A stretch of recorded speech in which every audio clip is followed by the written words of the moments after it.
Dalaginding, bakit hindi po ninyo sinasagot ang mga ibinabato kong katanungan sa inyo? Bakit po? Ang dami na po dami ng assignment. Napapansin po ng mga miyembro ng Samahang Ang Dating Daan or MCGI, Members Church of God International Incorporated, umiiwas po kayo sa pagsagot sa mga katanungan na ibinibigay ko po sa inyo. Lalong nahahalata na nandaraya po kayo sapagkat ni isa wala kayong sinasagot. O halimbawa po sa pangalan ng iglesia o relihiyon. O kaani ba kayo dyan? Miyembro ba kayo dyan sa MCGI? Ba't ko po itinatanong yon? Ba't hindi naman kayo nabautismuhan diyan? O si Josel, yung mga magulang ni Josel, ba't hindi naman nabautismuhan diyan sapagkat galing kayo doon sa samahang suhay na itinatag naman po ni Ginoong Nicolas Perez? At si Ginoong Nicolas Perez po, siya po ay dating ministro na itiniwalag, dating ministro dito sa Iglesia ni Cristo, na itiniwalag naman noon ng kapatid na Felix Manalo. Ba't hindi nyo sinasagot? Miyembro ba kayo dyan sa MCGI? Dalaginding. Nagtuturo kayo nangangaral. Miyembro ba kayo dyan? Tapos kayo ay nagtuturo bilang ministro. Naordinahan ba kayo dyan? O sino ang nagpatong sa inyo? Ba't nyo sinasagot? Dumarami po assignment nyo.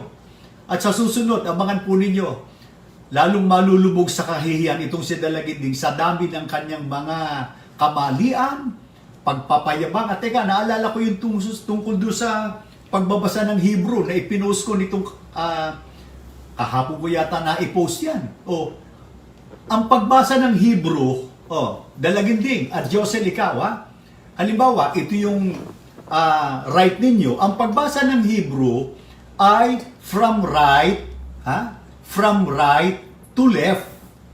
Ang ginawa ni Josel, dahil yung tinuro ng kanyang puno, bumasa siya ay from left to right. Ilagay natin ang Hebrew alphabet sa screen. Pakibasa mo nga, kapatid na Josel, kung may letter J sa Hebrew alphabet. Ito po ang mga Hebrew alphabet. Vav, Hey, Deled, Gimel, Vet, Bet, Aleph. Yan ba? Yan ba kayo sasama? Kaya tama-tama, mabuti na alala ko, yung natupad po sa yung binabanggit dito po sa Roma, sa 1.22, mabuti basahin ko po muna sa inyo at talata ng Biblia ang magpatuto sa atin sa ganyang uri ng mga tagapangaral. Ang mga nangagmamarunong ay naging mga mangmang.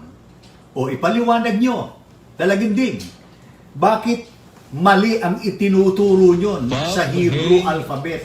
Ang first letter ng Hebrew alphabet, Aleph. Aleph. Tandaan nyo, Aleph. Natatawa na lang po tayo. Bueno, puntahan na po natin yung ating paksa. Kagabi po ay nagprograma itong si Dalaginding.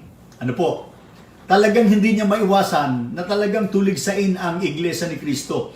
Ang kanya pong paninindigan, ang opisyal daw na pangalan ng tunay na iglesia o relihiyon, Iglesia ng Diyos. Kaya doon sa Mateo 16:18, mabuti basahin ko po sa inyo. Anong nilalaman ng Mateo 16:18 at dito iinog ang ating gagawing pagtalakay ngayon? Sana yung mga miyembro po ng Samahang Dating Daan na sumusubaybay sa akin, sana po ay huwag kayong magagalit. Huwag kayong magdaramdam. Alisin po ninyo yung puot na itinanim sa inyong puso ng inyong punong mga ngaral. Isa-isang tabi po muna ninyo pansamantala. Buksan po ninyo ang inyong isip, ang puso, para maunawa po ninyo yung katotohanan na itinuturo dito sa Iglesia ni Cristo. Dinaya po kayo ng inyong punong mga ngaral. Ang babasahin ko sa inyo, Mateo 16:18, pahayag. At ang nagsasalita rito ay ang ating Panginoong Hesukristo. Babasahin ko po ang pahayag ng ating Panginoong Hesukristo. At sinasabi ko naman sa iyo na ikaw ay Pedro. At sa ibabaw ng batong ito ay itatayo ko ang aking iglesia. At ang mga pintuan ng Hades ay hindi magsisipanaig laban sa kanya. Uulitin ko po. Ang nagsasalita sa talatang ito ay ang ating Panginoon Jesucristo. Sino kausap? Si Apostol Pedro at ang iba pang mga alagad. Anong sabi ng Panginoon Jesucristo? Ang sabi niya, sinasabi ko sa iyo na ikaw ay Pedro at sa ibabaw ng batong ito ay itatayo ko, ang Panginoon Kristo nagtayo, itatayo ko ang aking iglesia. Kaya nung tinawag ng mga apostol ng iglesia yun, pag binasa natin sa Roma 16:16, sapagkat ang tawag ng Panginoon Kristo, aking iglesia, nang tawagin ng mga apostol, pakinggan nyo sa Roma 16:16, magbatian kayo ng banal na halik. Lahat ng iglesia ni Kristo ay bumabati sa inyo. Kaya, ang tunay na iglesyang itinayo o itinatag ng ating Panginoong Kristo, tinawag po ng mga apostol, Iglesia ni Kristo. Tanong, kagabi po, nung may nagtanong dito kay Dalagindig, ang itinatanong ay, ano po ba talaga ang pangalan ng tunay o pangalan ng iglesia? Iglesia ba ng Diyos o Iglesia ni Kristo? Uunahan ko na po. Ang sagot ni Dalagindig, doon daw sa Mateo 16:18, ang nagsasalita ay ang Ama, pansinin po nyo, ang Ama, ang Diyos Ama, hindi ang Panginoon Kristo. Kaya ang tama raw na pangalan ng tunay na iglesia, iglesia ng Diyos, sapagkat nung sabihin, itatayo ko ang aking iglesia, ang Diyos daw ang nagsasalita, kaya iglesia ng Diyos. O bueno, i-play natin. Kaya ngayon po, magtatanong po ako ngayon sa inyo na kung ano po ang tamang pangalan ng iglesia. Iglesia ba ng Diyos o iglesia ni Kristo? Isa pang mali nyo, yung pangalan nyo. Hindi si Kristo ang opisyal na may-ari ng iglesia, kapatid na Nael. Ang opisyal na may-ari ng iglesia, ang Diyos. Pati ang iglesyang itinayo sa lupa, ang Diyos pa rin ang nagtayo niyan, kapatid. Ginamit lang nakasangkapan ng kanyang anak na si Kristo para ideklara kay Pedro, sa ibabaw ng batong ito, itatayo ko ang aking iglesia. Ang pilosopya ng mga Amerikano, kasi si Kristo nagsabi, tatayo ko aking iglesia, kaya iglesia ni Kristo. Maling logic yon. Hindi ko mo sinabi ni Kristo, itatayo ko ang aking iglesia, iglesia na ni Kristo. Ayon, ang Ama ang nagbigay kung ano sasabihin ko, kung ano sasalitain ko. Kaya nung sabihin niya, itatayo ko aking iglesia, salita ng Ama yon. Kaya nung sabihin niya, tatayo ko aking iglesia, alin yon? Salita ng Diyos yun di iglesia ng Diyos. Tandaan ninyo, yan ang kanyang paninindigan at kagabilang na yung nasa Mateo 16:18 na pahayag na itatayo ko ang aking iglesia, ang Diyos daw ang nagsasalita, ang Ama.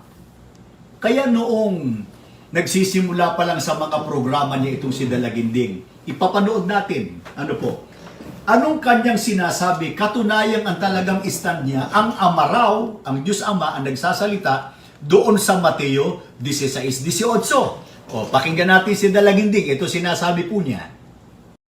Let us now analyze the sentence. Sino ho ang nagsasalita sa Mateo 16:18? First person, ang Ama. Sino ang kausap? Si Pedro. Sino ang third person, yung bato? Si Kristo. Kaya tamang-tama Sinasabi ko, first person. Sa iyo, na ikaw ay Pedro, second person. Sa ibabaw ng batong ito, yun ang third person, si Kristo yon. Itatayo ko ang aking iglesia. Saan ho nakatayo ang iglesia? Sa ibabaw ng batong si Kristo. Kaya tamang-tama yung pangungusap Ang Ama nagsasalita, ang Ama nagsasalita, ang Ama nagsasalita, ang kausap ay si Pedro, at ang batong pagtatayuan ng iglesia ay si Kristo. Ito tanong, nang sabihin ni Dalagindig na ang Ama ang nagsasalita sa Mateo 16:18, kausap si Apostol Pedro. Ito tanong, siya po ba ay mali o hindi tama? Kung kasama ko ang kapatid na Ramil, kasi kani-kanyang bahay ang trabaho namin ngayon. Kung kasama ko lang si kapatid na Ramil, ang sasabihin niya, the same. Pareho. Pareho lang. Bakit po? Kasi, pag binasa natin, bago yung Mateo 16-18, simulan natin sa 13. 13, 14, 15, 16, 17, 18. Pagkatapos ituloy natin sa talatang 20 hanggang 21, makikita po ninyo at lalo nyong mapatutunayan, hindi ang Ama ang kausap ni Apostol Pedro at nagsasalita sa Mateo 16-18, kundi ang ating Panginoong Hesukristo. O, basahin po natin, Mateo 16, simulan po natin sa talatang 13. Nang dumating nga si Jesus sa mga sakop ng Cesarea ni Filipo, ay itinanong niya sa kanyang mga alagad na sinasabi, ano baga ang sinasabi ng mga tao kung sino ang anak ng tao? At kanilang sinabi, anang ilan, si Juan Bautista, ang ilan, si Elias, at ang mga iba, si Jeremias, o isa sa mga propeta. Kanyang sinabi sa kanila, datapwat ano ang sabi ninyo kung sino ako? Pansinin nyo. At sumagot si Pedro at sinabi, ikaw ang Kristo, ang anak ng Diyos na buhay. At sumagot si Jesus. Pansinin po nyo, hindi ang sumagot ay ang Ama. At sumagot si Jesus at sa kanya'y sinabi, mapalad ka, Simon Barjonas, sapagkat hindi ipinahayag sa iyo ito ng laman at ng dugo, kundi ng aking Ama na nasa langit. At sinasabi ko naman sa iyo na ikaw ay Pedro, at sa ibabaw ng batong ito ay itatayo ko ang aking iglesia, at ang mga pintuan ng Hades ay hindi magsisipanaig laban sa kanya. 20. Nang magkagayo ipinagbilin niya sa mga alagad na huwag sabihin kanino man na siya ang Kristo. 21. Mula ng panahon yaoy, nagpasimulang ipinakilala ni Jesus sa kanyang mga alagad na kinakailangang siya'y pumaroon sa Jerusalem. Ano ang itinanong ng ating Panginoong Sukristo sa kanyang mga alagad? Napansin ninyo, itinanong niya, ang Panginoong Sukristo, hindi ang Ama, itinanong niya sa kanyang mga alagad, ano baga ang sinasabi ng mga tao kung sino ang anak ng tao? Ang anak ng tao, tumutukoy sa ating Panginoong Sukristo. Anong sinabi ng kanyang mga alagad? O di sinabi yung iba't iba. May nagsasabi, ikaw po si Juan Bautista, ang iba si Elias, ikaw naman si Jeremias o isa sa mga propeta. Pagkatapos, sa talatang 15, sana napansin ninyo, kanyang sinabi sa kanila, yung kanya po, referido o tumutukoy sa ating Panginoon Sukristo. Kanyang sinabi sa kanila, datapwat ano naman ang sinasabi ninyo o sabi ninyo, kung sino ako? Hindi ang Ama. Kung sino ako? Anong sagot ng mga apostol? At ang isa nga sa sumagot ay si Apostol Pedro. Ang sabi ni Apostol Pedro, ikaw ang Kristo, ang anak ng Diyos. Kaya pagdating sa talatang 17, nung sinabi ni Apostol Pedro sa kanyang kausap, ang kausap niya, ang Panginoon Sukristo, ikaw ang Kristo, ang anak ng Diyos na buhay, sino sumagot kay Apostol Pedro? Ang Ama ba? Hindi po Sa talatang 17, nasa talata, sumagot si Jesus at sa kanya'y sinabi, hindi po ang Ama ang sumagot kay Apostol Pedro, si Jesus o ang ating Panginoon Sukristo. Kaya sino po ang kausap ni Apostol Pedro nung tagpong yon? Uulitin ko po, hindi po ang Ama. Kaya sino rin ang nagsasalita na kausap ni Apostol Pedro at ng iba pang mga alagad? Hindi po ang Ama. Ang kausap nila ay ang ating Panginoong Hesukristo. Kaya pagdating sa 18, anong ipinahayag ng ating Panginoong Sukristo? Ang sabi niya, at sinasabi ko naman sa iyo, yung ko, tumutukoy sa Panginoong Hesukristo, hindi sa Ama. At sa ibabaw ng batong ito ay itatayo ko, yung ko, na magtatayo ng iglesia, tumutukoy sa Panginoong Sukristo at hindi sa Ama. Itatayo ko ang aking iglesia. Kaya yung aking tumutukoy po sa Panginoong Kristo at hindi po sa Ama. Kaya binaluktot Pinilipit po ni Dalaginding yung nasabing talata para po papaniwalain yung nakikinig o sumusubaybay po sa kanila. Teka muna, naalala ko lang po, iniuugnay po ni Dalaginding para kanyang palitawing ang Diyos daw nagsasalita sa Mateo 16:18. Yung salita ro ng Panginoon Kristo ay salita rin ng Panginoon Diyos. At binabasa niya yung nasa Deuteronomio 18:18, siguro basahin ko na rin po. Kaysa ang magbasa pa itong si Mr. Daniel Rason, na napakalamig magbasa. Kaya tuloy, yung magkakaroon ng tinatawag na hahalili kay Dalaginding para mamuno doon sa samahan, ayaw sa kanya nung marami. Ayaw Ang mas gusto po nila si Mr. Danny Navales, sapagkat si Mr. Danny Navales daw ay mas maraming alam sa talata ng Biblia at may karanasan sa pakikipagdiskusyon, samantalang itong si Mr. Daniel Rason, wala akong karanasan kapus na kapus daw sa kaalaman pagka ang pag-uusapan talata ng Biblia. Bueno, basahin ko na po yung 18:18 ng Deuteronomio. Ito sinasabi sa talata, ito'y hula o paunang pahayag tungkol sa Panginoon Kristo. Aking palilitawin sa kanila ang isang propeta. Yung propetang yun tumutukoy sa Panginoon Kristo sa gitna ng kanilang mga kapatid na gaya mo. At aking ilalagay ang aking mga salita sa bibig niya at kanyang sasalitain sa kanila ang lahat ng aking iniuutos sa kanya. Kaya yung salita raw ng ating Panginoon Kristo, yun din daw ang salita ng ating Panginoon Diyos. Tama yung talata. Ang problema po, mga kapatid, yung interpretasyon ni Dalaginding ang mali. Mali po sapagkat papilipit yung mga ginagawa at ipinahahayag ng ating Panginoon Kristo, yun ay kagustuhan at kalooban ng Panginoon Diyos. At isa rito ang nauukol po sa pagtatatag o pagtatayo ng kanyang banal na iglesia. Inalala ko lang, ginamit pa ni Dalaginding yung nasa Juan 12:49. Ano bang nilalaman niya nung nasa Juan 12:49? Ako ay hindi nagsasalita na mula sa aking sarili. Ganun niya pinipilipit Kaya yun daw Mateo 16:18, yun daw yung salita ng Ama. Dalaginding, nung pinakikinggan kita at pinanonood kita kagabi, sumakit ang tiyan ko katatawa, pati pang ako, tawa ko ng tawa. Isipin mo, naaatim mo. Nadayain at lokohin ng mga sumusubaybay sa'yo. Pati yung miyembro mo, kawawa.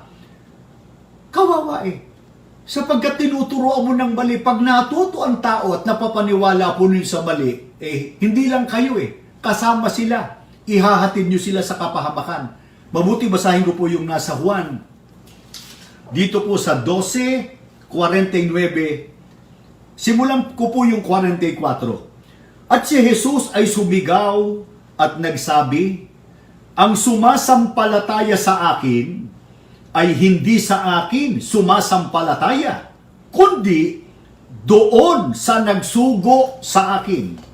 Sapagkat ako'y hindi nagsasalita na mula sa aking sarili, kundi ang Ama na sa akin ay nagsugo, ay siyang nagbigay sa akin ng utos kung ano ang dapat kong sabihin at kung ano ang dapat kong salitain. Yun ang nilalaman po ng Juan 12:44 at 49. Yung salita ng Panginoon Kristo, tama, hindi siya nagsasalita mula sa ganang kanyang sarili, kundi kung ano yung ipinagagawa at ipinasasabi sa kanya ng Ama, kung ano yung kalooban at kagustuhan ng Ama, yun po ang kanyang ginagawa. Kasama rito, tandaan ninyo, ang pagtatayo o pagtatatag ng ating Panginoon Kristo ng kanyang banal na iglesia.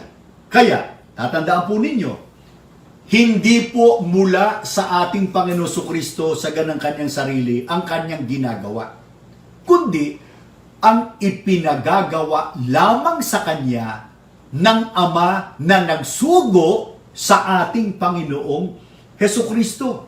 Malinaw po yung talata eh. Ang malabo, ang malabo, yung interpretasyon ni Ginoong Dalaginding ang masasabi ko. Ne very bad Eli, ni Dalaginding, mali. Uulitin ko po nang ipahayag ng ating Panginoon Kristo at sinasabi ko, ang Panginoon Kristo nagsasalita, ang kausap ay si Apostol Pedro, sinasabi ko naman sa iyo na ikaw ay Pedro at sa ibabaw ng batong ito ay itatayo ko. Ang nagsasalita, ang Panginoon Kristo, hindi ang Ama. Itatayo ko ang aking, yung aking tumutukoy kay Kristo na Panginoon natin. Hindi sa Ama, ang aking iglesia. Kaya dito, kitang-kita po natin mga kababayan, lalo yung mga hindi naman miyembro sa mga dating daan. Diyan ba kayo sasama? Isang mangangaral, nililikot, pinipilipit, nilalabo yung talata ng Biblia. Nilalabo eh. Nandaraya po eh. Tapos kung magmalaki pa, sige, subukan yung patay ng ilaw, babasahin ko ang Biblia. Yung ba matino? Naswertihan ko na ang kaloob ng Diyos sa akin, matandaan ko yung kanyang salita sa Biblia. Talaga kong natatandaan ko. Para patunayan ko, gusto nyo, patayin nyo lahat ng ilaw, babasahin ko Biblia. O para patunayan ko, gusto nyo, patayin nyo lahat ng ilaw, babasahin ko Biblia. Kung kailan pinatay ang ilaw, saka magbabasa nung kung anong gustong basahin, yan ba matino? O mamaya, malalaman nyo. Teka, eto tanong, po, mga kababayan namin at mga kapatid, alam ba ninyo na meron akong testigo, miyembro ng samahang ang dating daan? Ang pangalan nitong samahan nito, hindi pa Members Church of God International. Ano po?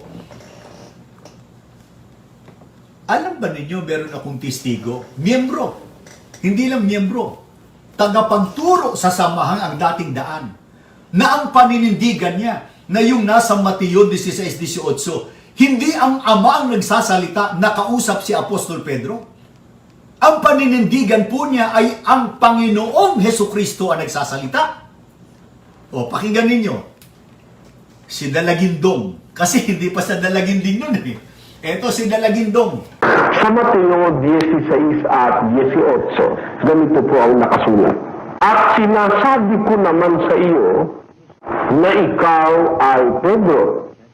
At sa ibabaw ng batong ito ay itatayo ko ang aking iglesia. At ang mga pintuan ng Hades ay hindi magsisipalaig laban sa kanya. Ang nagsasalita po sa talatang ito ay ang Panginoong Hesukristo. Ang nagsasalita po sa talatang ito ay ang Panginoong Hesukristo. Ay ang Panginoong Hesukristo. Ang Panginoong Hesukristo. Ang nagsasalita ho dyan, nagtuturo, si Dalagindong. Kasi hindi pa siya nagpapakilalang Dalaginding dyan eh. Kaya Dalagindong. Pero yung tono niya, Dalaginding na rin. Ano po, napansin nyo? Sa Mateo 16:18, para sa kanya, ang nagsasalita po sa talatang ito ay ang ating Panginoong Kristo. Pero sa unahan, yung kagabi, yung programa niya kagabi, ang Ama raw ang nagsasalita nung sabihin, sa ibabaw ng batong ito, itatayo ko ang aking iglesia, kaya tama lang daw na tawaging iglesia ng Diyos, sapagkat ang nagsasalita ay ang Panginoon Diyos. Ang Ama ang nagbigay kung ano sasabihin ko, kung ano sasalitain ko. Kaya anong sabihin niya, itatayo ko aking iglesia, salita ng Ama yon. Kaya anong sabihin niya, tatayo ko aking iglesia, alin yon? Salita ng Diyos yun di iglesia ng Diyos. Dalaginding. Bakit ganyan ka? Kontra-kontra sinasabi, kontradiksyon. Iba noon, iba ngayon. Iba yung kahapon, iba yung ngayon. Bakit ganun Dalagindong? Nakakatawa ito sa Dalaginding. Sa Mateo 16 at 18, ganito po ang nakasulat. At sinasabi ko naman sa iyo na ikaw ay Pedro. At sa ibabaw ng batong ito ay itatayo ko ang aking iglesia. At ang mga pintuan ng Hades ay hindi magsisipalaig laban sa kanya. Ang nagsasalita po sa talatang ito ay ang Panginoong Hesukristo. Kaya tama-tama yung pangungusap eh. Ang Ama nagsasalita, ang Ama nagsasalita, ang Ama nagsasalita, ang kausap ay si Pedro, at ang batong pagtatayuan ng iglesia ay si Kristo. Eto tanong, dadalangan ko.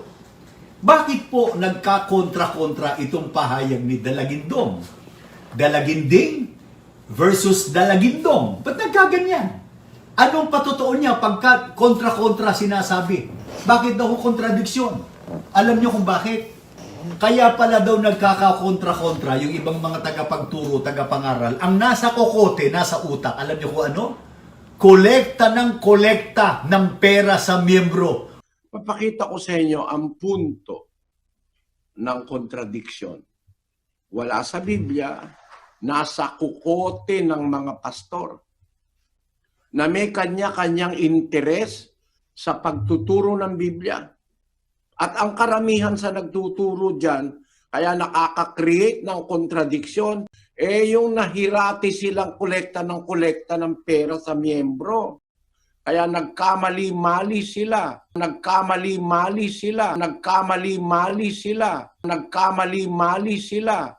Bakit daw po nagkakaroon ng kontradiksyon ng isang tagapagturo o tagapangaral? Papatotoo niyan, hindi ho sa bibig ko nang galing, sapagkat ang nasa kokote o nasa isip, utak nitong mga tagapagturong ito ay kolekta ng pera sa miyembro. Dalaginding. Ang tindi po ninyo, ang lupit nyo. Yung nangyayari tuloy ngayon, para sabi ko nga sa nagdaan, para kayong naghagis ng isang matigas na bato, adobe, sa itaas, sa tapat ng mukha nyo. Ayun. Nung babagsak na, ang ipinangsalo nyo sa halip na kamay, mukha. Ayun. Sa tindi, alam nyo nangyari. Ayun, sa tigas. Ayun, durog. Wasak-wasak yung yung adobe. Parang graba, buhangin na bumagsak sa tapat po ninyo. Sino ba ang isang mangangaral na mahilig sa kolekta ng pera? Di ba kayo? Pero humihingi lang kong tulong. 20 milyon lang ang kailangan ko para maalisan ako ng isipin. Ewan ko kung yung palang 20 milyon, 20,000 miyembro lang na tigi 1,000, may 20 milyon eh. Kawawa po miyembro nyo eh. Kinuba nyo eh. Hindi nyo kinuba lang eh. Nilumpo nyo ang karamihan sa kanila. Pinapagsanglalo niya kung ano-ano. Nawala ng mga properties o ari-arian para ibigay sa inyo.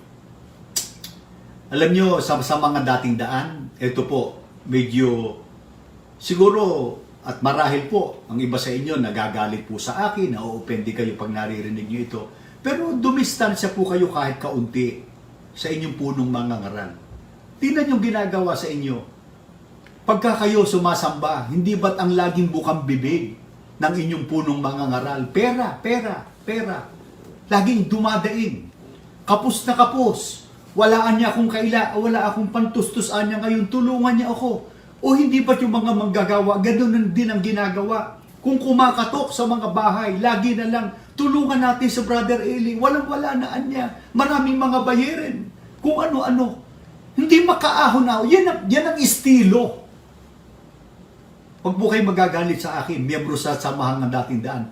Yan ang estilo, yan ang paraan po ni Dalaginding o ni Very Bad Eli Soriano para kayo mahuthutan o makuhanan po ng pera na ang paraan ng kanyang pangunguhan ng pera sa inyo ay labag na labag po sa pagtuturo ng katotohanan nasa Biblia. Kaya kontra-kontra sinasabi ng nasa isip koleksyon.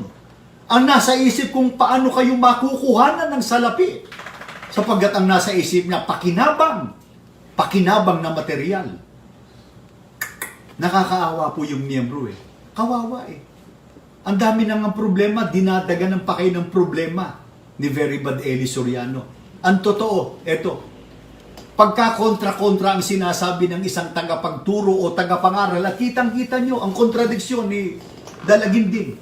Noon, ang sabi niya, ang nagsasalita ay ang Ama. Doon sa Mateo 16:18. Tapos may pagkakataon ang sinasabi niya, ang nagsasalita raw ay ang ating Panginoon Kristo. O, di ba magkakontra? Eto tanong, anong patotoo? ni Dalagindong o ni Dalaginding. Pagka kontra-kontra ang sinasabi ng isang tagapagturo o tagapangaral. O, play natin. Ang taong nagkakakontra-kontra sinasabi, yung medyo may sira ulo nun. Yung medyo may sira ulo nun. Sira ulo nun. Sira ulo nun. O may tanong po ako sa inyo mga kaibigan. Lalo yung membro sa Samangang Dating Daan. Mananatili ba kayo sa isang mangangaral na medyo may sira ulo? O, ayaw kong tawagin yung isamahan nyo ay iglesia ng may sira ang ulo. Ayaw kong sabihin yun eh. Pero patotoo po ni Dalaginding, sa kanya nang galing.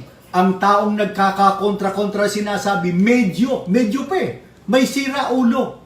Kaya malibang sabihin na yung samahang yan ay samahan ng medyo may sira ang ulo, patotoo po sa bibig yun ni Dalaginding nang galing. Alam nyo, may duda po ako eh. Itong si Dalaginding, kaya nagkaganyan ang utak, nagkakontra-kontra. Marahil ito sumakay sa isang ride. Sumakay ito doon sa isang ride. Di ba may mga tinatawag na Ferris wheel at iba't iba pa. Eto, malamang sumakay ito doon sa isang ride.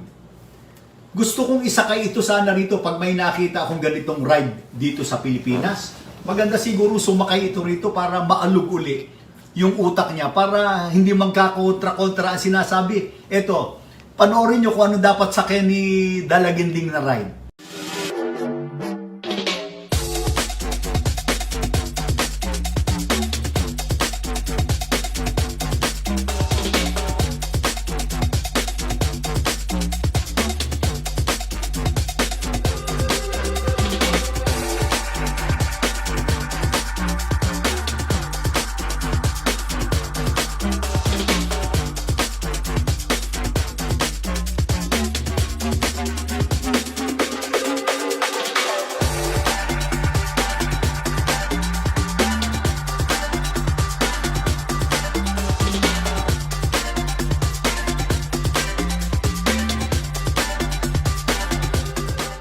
Oh, Dalaginding, gusto mo bang isakay kita dyan?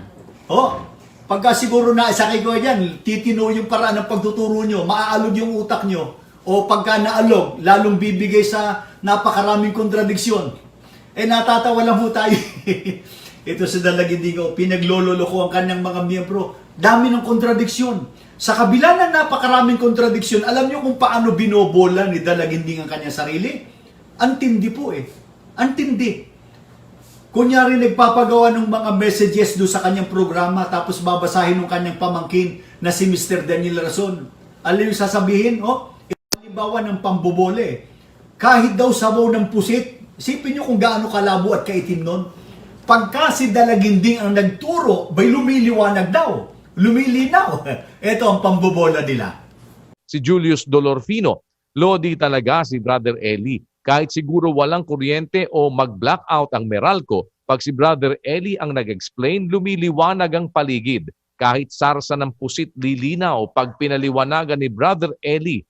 Maliwanag ba yan? Kontra-kontra sinasabi? Kaya kung babalikan po natin yung pangalan ng tunay na iglesia, bakit po makatwiran lamang na ang tunay na iglesia, batay sa Biblia, ay tawaging iglesia ni Kristo, at hindi po iglesia ng Diyos. Babasahin ko po sa inyo ang pahayag po dito sa Colosas 1:18. Ganito ang pahayag sa atin at pagtuturo ng dakilang apostol na si Pablo. At siya, tumutukoy sa Panginoong Kristo. At siya, ang ulo ng katawan sa makatwid bagay ng iglesia. Bakit po makatwiran lamang na tawaging iglesia ni Kristo ang pangalan ng tunay na iglesia at hindi iglesia ng Diyos? Sapagkat ayon po sa talata ng Biblia, ang katawan, yun ang iglesia, ang ulo ay ang ating Panginoong Hesukristo. Kaya nang tinawag po ng mga apostol, binasa ko na kanina, sa Roma 16:16, magbatian kayo ng banal na halik, lahat ng iglesia ni Kristo ay bumabati sa inyo. Kaya, pagka sinangguni po natin ang simbahang Katoliko o ang Iglesia Katolika Romana, sa pamamagitan po ng kanilang mga opisyal na aklat. Anong pagtuturo ng Iglesia Katolika Romana? Ang Panginoon Kristo raw po ba ay nagtayo o nagtatag ng iglesia? At kung nagtatag, ano raw po ang pangalan? May dala po akong aklat dito. Ang pamagat po ng aklat ay Religion, Doctrine, and Practice. Ayan. By Francis B. Cassily, isang paring Jesuita. Babasahin ko po sa inyo dito sa page 442. Ito po'y tanong at sagot. Ganito sinasabi po sa aklat na ito ng Simbahang Katoliko. Did Jesus Christ establish a church? Yes, from all history, both secular and profane, as well as from the Bible, considered as a human document.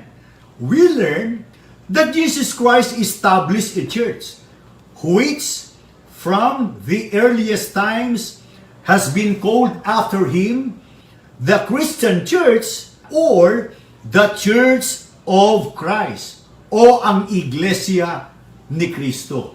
Ito po'y aklat ng Simbahang Katoliko. Pinatutunayan po nila ng Simbahang Katoliko na ang Panginoon Kristo po ay nagtatag ng isang iglesia na tinawag sa pangalang Iglesia ni Kristo. At pagka binasa pa po natin sa page 444, anong sabi dito sa aklat na ito ng Simbahang Katoliko? This church, founded and organized by Christ and preached by the apostles, is the Church of Christ. It is the only true church and the one which God orders all men to join. Kaya pinatutunayan po maging ng Simbahang Katoliko, Simbahang o Iglesia Katolika, na ang Panginoon Kristo po nagtatag ng isang iglesia. Ito anya ang tunay na iglesia, ang Iglesia ni Kristo. E puntahan po natin ang tagapagturo ng iba't ibang sekta ng mga protestante. Halimbawa po, may dala kaming aklat dito. Ang pamagat po ng aklat ay A Time to Unite. Yan, nakikita po nyo. Ang sumulat po nito ay isang pastor protestante na si Pastor David Middleton. Ano sinasabi po dito sa aklat na ito ng pastor protestante? Babasahin ko po sa page 31. The church is the body of Christ, and Christ is the Savior of the body. And outside that body, there is no salvation. Ang iglesia ro po ay ang katawan ng Panginoon Kristo at si Kristo ang tagapagligtas ng katawan. At sa labas, pansinin po nyo, sa labasan niya ng katawang iyon ay walang kaligtasan. Aklat po yan ng pastor protestante. Bakit po namin tinatanggap ang katotohanan yan? Sapagkat yun po ang naaayon sa Biblia na aming tinitindigan na ang Panginoon Kristo nagtatag ng isang iglesia. Tinawag niyang Iglesia ni Kristo. Ngayon, may nagsasabi po at binabanggit nga nitong samahang ni Dalaginding. Yun daw pangalang Iglesia ni Kristo, kung mababasa man sa Biblia, ang karaniwan po, yun lang daw nasa Roma 16:16. At yung isa pa raw, yung nasa Gawa 20:28 na isinalin pa daw ni Dr. George M. Lamsa. Mali po doon si Dalaginding. Bakit? Sapagkat pag binasa po natin dito sa Galacia 1:22, ang bagong salin sa Pilipino, New Filipino Version. Ano sinasabi rito sa Galacia 1:22? Pakinggan po ninyo. Hindi pa ako kilalang personal sa mga iglesia ni Kristo sa Judea. At hindi lang yan. Pag binasa ko nga po sa inyo, at alang-alang doon sa mga ngayon lang nakapanood, dito po sa Gawa 20:28, Acts 20:28, sasali po ni Dr. George M. Lamsa, ano sinasabi po na pangalan ng tunay na iglesia na tinubos ng mahalagang dugo ng ating Panginoon Kristo? Take heed therefore to yourselves and to all the flock over which the Holy Spirit has appointed you overseers to feed the church of Christ which He has purchased with His blood.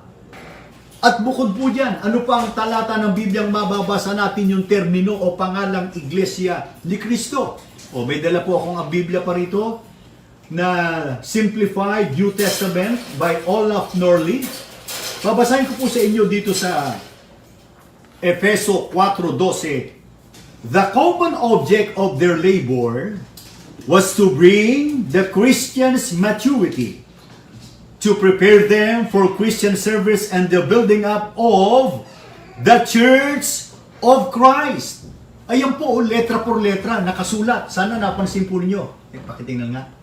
Katapat ba? Ha? Church of Christ. Iglesia ni Cristo. O, tutulan nila. Ngayon ay sasabihin nilang hindi yan talata ng Biblia. Hindi ang banggit ay churches. Church of Christ. O, batay po yan dito sa The New Testament. Ayan. Hindi po kami ang nagsalin yan. At may dala pa po kaming salin po ng Biblia rito. Sana masundan po ninyo. Itong tinatawag na Unlock Dynamic Bible. O, nakikita po ninyo? May pakitingnan ako tama yung ano. Naka-eksakto. Ayan o. Unlock Dynamic Bible. Babasahin ko po dito sa unang Korinto 5:12-13. 1 Corinthians. For I have no obligation to judge those who are outside the church of Christ. Your duty is to judge those who are in it. God is the one who will judge those who are outside the church.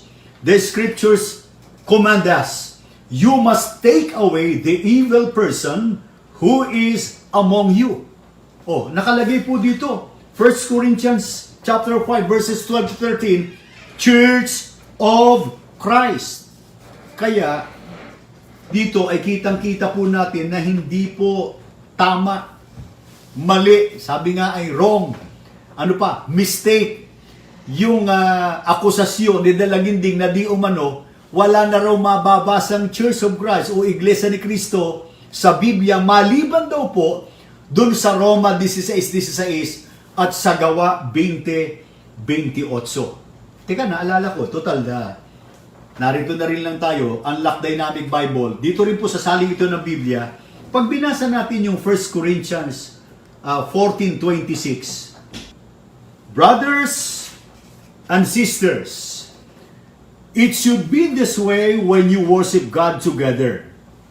Each of you should come with a psalm to sing, or something to teach from the scriptures, or something that God has told you, or with a message in a language that God has given, or with an interpretation of such a message. Everything you do together should encourage each other, for you are Christ Church. Ano ba sa Tagalog yung Christ Church? Hindi ba't Iglesia ni Cristo? Uulit-ulitin ko po. Bakit po tama lang na tawaging Iglesia ni Cristo yung tunay na iglesyang itinatag ng ating Panginoon Kristo? Sapagkat, tandaan ninyo, ang iglesia po ay katawan ng ating Panginoon Kristo at ang Panginoon Kristo ay ulo o pangulo nito. Hindi ba't ang katawan ay tinatawag sunod sa pangalan ng ulo?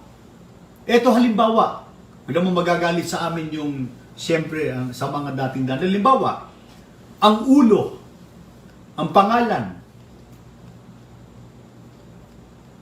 Bad Eli. Ang katawan, pwede bang tawaging Yuli? Ba hindi. Kung ano yung ulo, yung katawan, tinatawag sunod sa pangalan ng ulo. Ang ulo ay Bad Eli, natural, yung katawan niya, tatawagin din katawan ni Bad Eli. Hindi pwede sabihin katawan ni Yuli. Iba po yun eh. Sapagkat pagmamay-ari yun eh. Ano po? Kaya, salamat po sa lahat ng mga sumusubaybay sa amin. At teka, bago ko malimutan, baka sabihin nyo, ibig bang sabihin, pagka iglesia ni Kristo na ang tao, kay Kristo, hindi na sa Panginoon Diyos. May babasahin akong talata sa inyo, ano po, pahayag ito mismo ng ating Panginoon Kristo. Dito po sa Aklat ng Juan, sa 17:10, ang lahat ng akin ay iyo, at ang lahat ng iyo ay akin, at pararangalan ako sa pamamagitan nila. Ito po ay tagpo ng nananalangin ng Panginoon Kristo sa Ama o sa Panginoon Diyos. Kaya sa Ingles nakasulat doon, all I have is yours, and all you have is mine. Hindi ito katulad ng isang mangangaral dyan na lahat ng sa inyo, akin. Lahat ng akin, akin lang, hindi inyo. Anong klaseng mangangaral yan? Kaya sana po ay makatulong po itong ginagawa nating pagtalakay para mapatunayan po ninyo ang pangalan po ng tunay na iglesyang ipinakikilala sa Biblia, Iglesia ni Cristo. At may hamon ako kay Dalaginding, lalo kay Mr. Daniel Rason. Total, narito ka naman sa Pilipinas. Patunayan ninyong magtiyuhin saan mang pahina ng Biblia, saan mababasa na ang pangalan ng tunay na iglesia ay tinawag sa pangalang Members Church of God International Incorporated. Saan? Saan? Matagal ko nang itinatanong sa inyo, pero uulit-ulitin ko at sana. At marami nang natatawagan ng pansin na miyembro ng sa mga dating daan. Saang talata ng Biblia mula Genesis hanggang Apokalipsis? Members Church of God International Incorporated. Ito, hinahamon ko kayo. Pagka naipakita nyo sa alimang pahina ng Biblia, pahina ng Biblia, talagang totoong Biblia, yung Members Church of God International Incorporated, I challenge you, sasama ako sa inyo. Sasama ako. Iiwan ko ang iglesyang ito. Sasama ako sa inyo. O kaya kung hindi nyo mabasa, ito na lang. Iglesia ni Yahawaha at ni Yahawasa Masaya Incorporated. Saan talata ng Biblia mababasa yun? Nung ipinarehistro ninyo noong 1995. Kawawa mga kaibigan namin sa mga dating daan. Tatandaan po ninyo, pagka kayo po nagkamali ng relihiyon na sinamahan, ubos ang kabuhayan nyo, mahuhut-hutan kayo, ang dulo pa ninyo, dagat-dagatang apoy, o kapahamakan, walang hanggang kaparusahan sa dagat-dagatang apoy, pagdating ng araw ng paghuhukom. Papayag po ba kayo nun? Tayo pag nadaya lang halimbawa ng isang illegal recruiter, hindi ba napakasakit nun? Nawalan kayo ng kabuhayan kung ano-ano yung pinagbebenta, ipinagbili nyo, mga properties, kwari-arian, para lang kayo di umano makapag-abroad. Pero nangantuklasan nyo, nung sumakay kayo ng eroplano, akala nyo pagbaba nyo, Amerika, yung pala, apalit lang. Babay, wala namang naaawa tayo dyan sa mga nasaan dating daan. Sana po bubalikwas kayo. At sa mga nagsusuri, maaari po kayong tumawag sa amin, yung mga hindi pa po kaanib sa Iglesia ni Cristo, gusto nyo magpatuloy sa pakikinig sa mga aral na aming itinataguyod, maaari po kayong tumawag sa amin sa 8981-4311. Ulitin ko po, 8981-4311. Maaari po kayong mag-inquire kung paano po kayo makapagpapatuloy sa pagsusuri para masiyasat ninyo, malaman ninyo kung ano po yung mga pangunahing aral o doktrina na itinataguyod sa Iglesia ni Cristo. Meron po kaming mga official website po sa YouTube. Maaari po niyong puntahan yung Iglesia ni Cristo Evangelical Mission on Air and Online. At ito po, mag-subscribe po kayo sa aming YouTube channel sa The True Defenders of the Faith. At dito po sa Facebook fan page para pagka po merong mga bago tayong tinatalakay ay ma-notify po kayo, at sa YouTube ma-notify din po kayo para din po sa inyong kapakanan at masundan ninyo ang ating mahalagang paksang tinatalakay.